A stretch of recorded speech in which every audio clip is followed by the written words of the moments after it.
ఇప్పుడు ఇవన్నీ నమ్మరు కాబట్టి సో ఈ గ్రహాలు మనం చెప్తున్న జ్యోతిష్ శాస్త్రం ఓన్లీ అమెరికన్స్ గురించి మాట్లాడుతున్నారు. వాళ్ళెవరు పట్టించుకోవట్లేదు.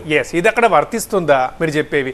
ఆ ప్రాంతాల మీద ప్రభావం చూపిస్తుంది అని అంటారు, లేకపోతే యుద్ధానికి సంబంధించిన కారణాలు కూడా వస్తుందని మీరు ఎలా అంటున్నారు? దానికి ఏమన్నా ఆధారం ఉందా? అండ్ ఇంకొకటి, ఇక్కడ నుంచి అక్కడికి వెళ్తున్న భారతీయులకు అక్కడి వాళ్ళకి వర్తించినప్పుడు ఇక్కడ నుంచి అక్కడికి వెళ్తున్న వారికి ఎలా వర్తిస్తుంది? వీళ్ళు అక్కడికి వెళ్ళేది అక్కడి భూభాగమే, అక్కడి వాతావరణమే, వాళ్ళ నమ్మేదే కదా.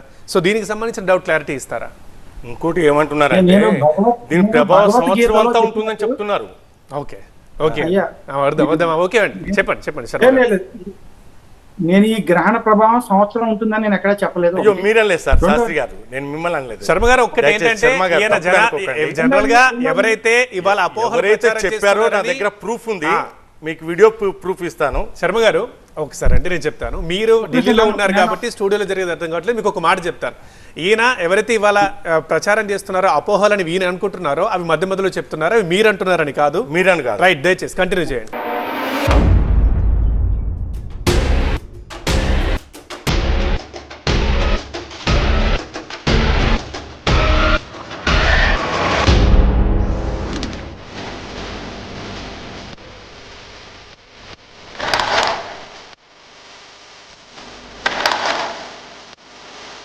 क्या भाव चल रहा है? 70-80 मुंबई। चल 50,000 लगा। एक बेटी तो खेलो। हरियाणा का घर। मुंबई टॉस जीत गई।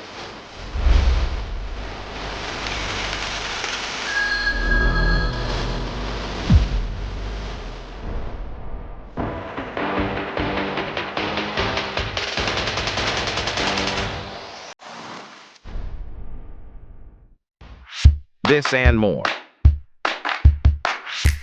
Streaming on News 9+.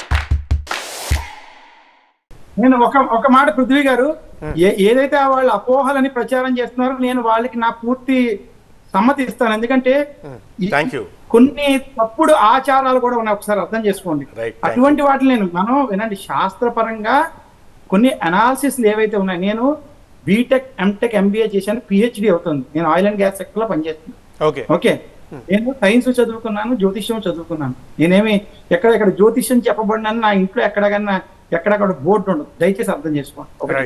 నేను అక్కడ ఉన్నటువంటి సైంటిస్ట్ ఎవరైతే ఉన్నారో వారితో చెప్తున్నాను, ఆయన B Tech mechanical, M Tech oil and gas pipelines, MBA safety management, I'm doing PhD in safety.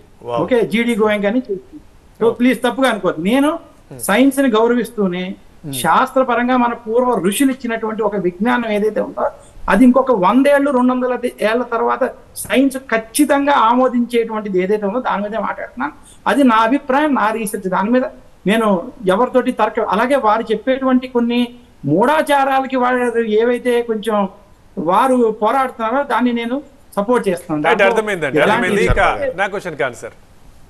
అయితే ఒక్క మాట, ఇందాక మీరు అన్నది అమెరికాలో చూడండి, నేను స్వధర్మే నిధనం చేహ పరధర్మో భయావహ, ఇది మీరు భగవద్గీతలో చదువుకునే ఉంటారు. ఎవరైతే వారి స్వధర్మాన్ని ఆచరించుకును వారి ఆచార వ్యవహార ప్రకారంగా వారికి ఉన్నటువంటి ఆచార వ్యవహారాలలో వెళ్తున్నారో అటువంటి వారి గురించి నేను మాట్లాడను. సనాతన ధర్మాన్ని ఆచరించేటువంటి వారికి మనకు ఉన్నటువంటి భారత సనాతన ధర్మం, హైందవ ధర్మంలో చెప్పినట్టు, ఇప్పుడు ఇందాకటి వరకు మనం సూర్యగ్రహణంలోనే ఏదో 1-2 ఈ గ్రహణ ప్రభావంలోనే నెగిటివ్ చూసాం. గ్రహణంలో ఎంత పాజిటివ్ ఉందండి. సనాతన ధర్మంలో ఋషులు, మునులు, యోగులు అసలు గ్రహణం కోసం వేచి ఉంటారు. ఇది ఒక్క విషయం మాత్రం చాలా మీరు వినాలి, ప్రజలకు అర్థం అవ్వాలి.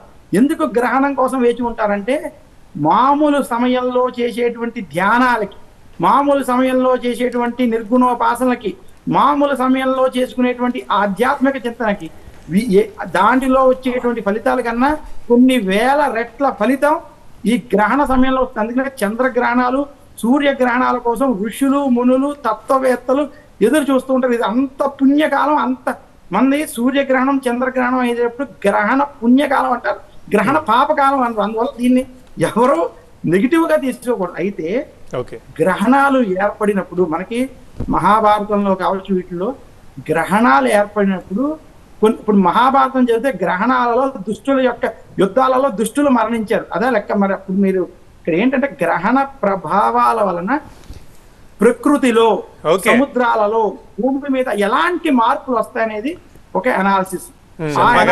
నమ్మిన వాళ్ళు నమ్ముతారు, అదే కదా మీరు చెప్పిన గారు. శర్మ గారు సో నమ్మిన వాళ్ళు నమ్ముతారు, అదే కదా మీరు శర్మ చెప్పిన గారు వచ్చిన మీరు clarity. ఒకటి మీరు అడిగిన ప్రశ్నకు సమాధానం చెప్పలే. అంటే ఆయన చెప్తున్నదంతా ఇప్పుడు అదే అన్నట్టు. ఒక విషయం అదే అంటే కరెక్ట్ క్లారిటీ ఇవ్వాలండి. ఎందుకంటే మీరు ఒక ప్రశ్న అడిగారు, అక్కడ అమెరికన్స్ వాళ్ళు ఏమాత్రం పట్టించుకోకుండా వింతను ఆస్వాదించడానికి రెడీ అయి ఉన్నారు అందరూ. మన భారతీయులుగా అక్కడ వెళ్ళిన వాళ్ళకి మాత్రమే ఎందుకు ఆ ప్రభావం పడుతుంది, అమెరికన్స్ మీద ఎందుకు పడదు, వాళ్ళు ఏమాత్రం 1% కూడా దాని గురించి ఆలోచన చేయటం లేదు. వాళ్ళ ఒక వింతని చూడాలని తపన, క్యూరియాసిటీ, ఆసక్తి మాత్రం బాగా కనపడుతున్నది. దానికి దీనికి తేడా ఏందని వాడు అడిగిన ప్రశ్నకి మీరు కరెక్ట్గా టూకీ ఒక క్లుప్తంగా సమాధానం ఇస్తే సంతోషిస్తాను. కాకపోతే ఒకటి మీరు సైన్స్ ని యాక్సెప్ట్ చేసినందుకు ధన్యవాదాలు. ఓకే శర్మ గారు మీరు ఇద్దరు రవికిరణ్ రెడ్డి గారు ఆ తర్వాత కొన్ని ఎమర్జెన్సీ లాంటిది ప్రకటించారు. కొన్ని స్టేట్స్ లో స్కూళ్ళు మూసేశారు, 6 స్టేట్స్లలో. సో ప్రభావం ఏమీ లేకుండానే అంటే ప్రభావం లేకుండా దీనికి ఒక రీజన్ చెప్తానండి నేను, ఎందుకు మూసేశారనేది. సాధారణంగా మనకి ఏదైనా ఒక వింత కనపడితే దాన్ని చూస్తానికి మనం ప్రయత్నం చేస్తాం. ఇప్పుడు మనం సూర్యగ్రహణం ఏర్పడినప్పుడు నేకెడ్ ఐస్ తోటి చూస్తే ప్రమాదం ఎక్కువ. అటువంటి చిన్నపిల్లలు అది ఏంది చీకటి పడింది అని చూస్తానికి అవకాశం ఆసక్తిగా ఎక్కువసేపు చూస్తారనే ఒక భావనతోటి దానివల్ల జరిగే ప్రమాదం వల్ల సెలవు ఇచ్చారు. కానీ దీనివల్ల బయట తిరిగితే నిజంగా ఏదైనా ప్రమాదం జరుగుతుందని ఆలోచనతో చేయటం లేదు. ఓకే, అది డైరెక్ట్గా ఇప్పుడు సరే ఒకసారి మనము మన డిస్కషన్లో జాయిన్ అయ్యారు బిర్లా ప్లానిటోరియం డైరెక్టర్ రఘునందన్ గారు. నమస్తే అండి. Planetary society. సారీ, ఓకే, మీకోసం చూస్తున్నాం. మరి ఇక్కడ మంచి డిబేట్ జరుగుతుంది.